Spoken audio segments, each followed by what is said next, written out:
I mean, you guys know very well that with Guru's disqualification, there was no way I'm not going to shoot a video about it, right?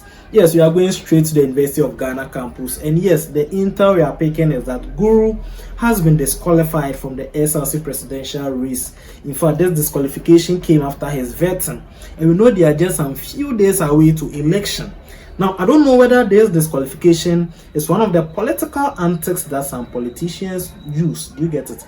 But antics in the sense that sometimes at vetting you can be disqualified, and then you see that the aspirant will actually petition, and then they'll win the case at court, and then they'll be reinstated, and then they will now win sympathy votes.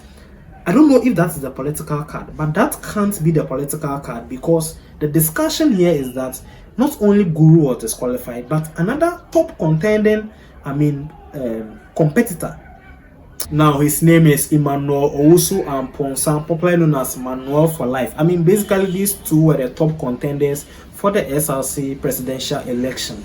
Now these two have actually been disqualified on the grounds that they don't qualify for a particular aspect of their constitution, which has to do with the fact that you have to, have a residence on campus. What this means is that you have to make sure that you've actually stayed at a traditional hall on campus. And if your whole life on campus, you never stayed on a traditional hall on campus, and you've always been residing off campus, which means you are non-residential, you don't qualify to contest. This is basically a rule in their constitution. Whether you agree or not, whoever is on the vetting panel can use that to disqualify you because it is on their constitution. 2, whoever is on the panel can also decide to overlook at it. That is the chairman at the end of the day. If the chairman says, no, I'm going to use that to disqualify you, you don't have anything to say. Do you get it? But why would even UG put such a clause in the constitution? Personally, I know plenty of people are saying that, oh, it's not fair and blah, blah, blah. For me, I think that there is a reason that clause is there. Now, recognize that life on UG campus is very different from those of us at KNST here.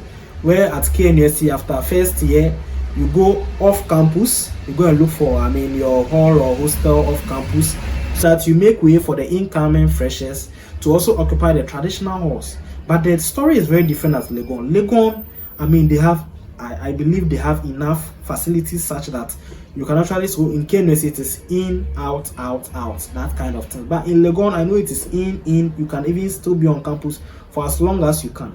Now, what does it mean to be a resident at Legon? What it means is, once you're a resident in a particular, let's say you are with Vandals, you're a resident at Vandals. Anyway, Charlie, let's say you're a resident at Vandals, you are with them.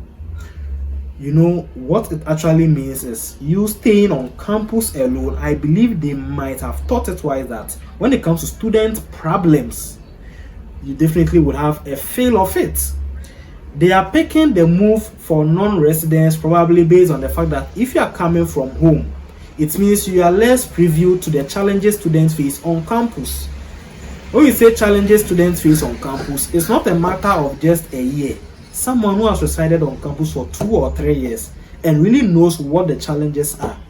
Now, this is what I'm thinking that aspect of the constitution actually means. Guys, I've spoken at length. But anyway, what is the picture now? Now that Manuel for Life and Guru are out of the picture, who are the candidates left? Now we have the likes of Emmanuel Mensah and Justice Mbawini Abugri. We have Blessing Mante and Martin Agbefia. And then we have the strategic guy known as Noani Afote Odai and Abigail Ohenewa Adai. Ladies and gentlemen, so initially when I started following the UG elections, I saw this Noah, the knee guy. I saw the knee guy and I was like, this knee guy could be a master planner, because so far he's the only person playing the feminine trump card. Do you get it? And now that these two top contenders are out of the race, I believe Nee has to do a lot of work to actually grab this opportunity. Because now you are having the masculinity and the femininity, and then I make it masculinity and the femininity trump card. What do? Nee, hug more ladies, talk to more ladies, let your lady speak to more guys, hug more guys. Balance the equation.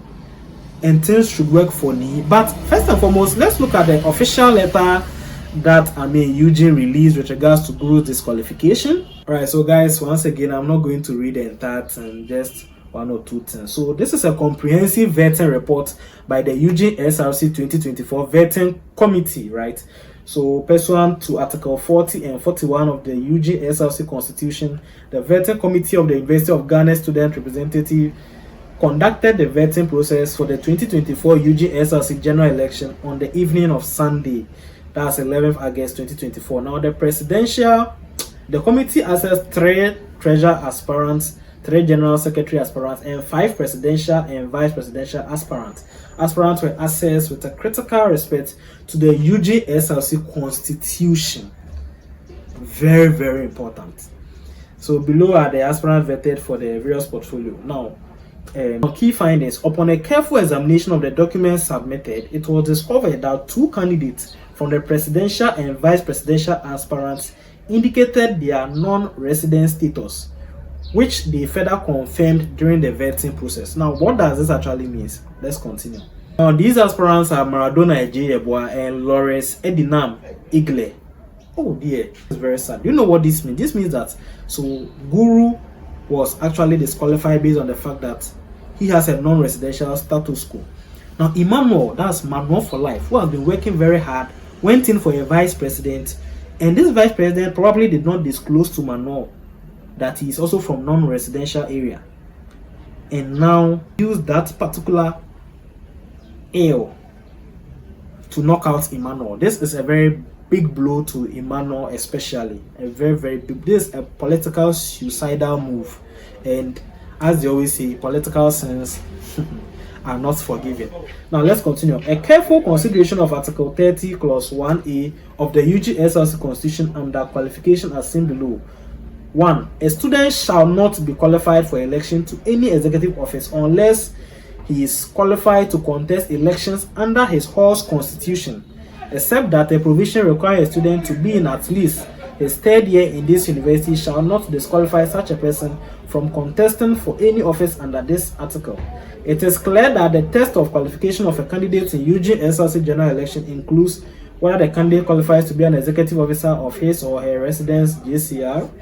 It follows that a critical qualification criteria is a person's qualification to be an executive officer of his or her hall of residence, and blah blah blah. The whole point is that Guru has been disqualified because of his non-residential status quo.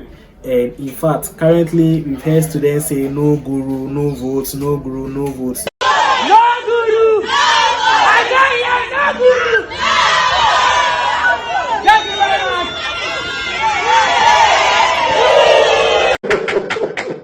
much. You don't know elections, bro. Squad will go vote. Squad will really go vote. Right now, I feel like the other 3 contenders now really have to do their best and do a very solid competition.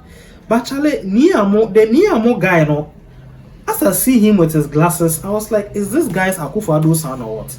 See the guy, damn, Brandon Peche. Yeah. So personally, I think I'm rooting for Noah. Did I say Niamo the other time? No, this is Noah. Yeah, I'm rooting for Noah Afote. So yes, the UG SRC election is getting heated and interesting. Unfortunately, there are motors and people just passing by my window, so you'll be hearing back and forth here. Let's just get used to it because I've actually gotten used to them.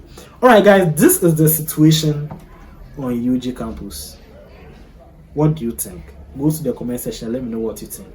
Until we meet again, it's bye for now.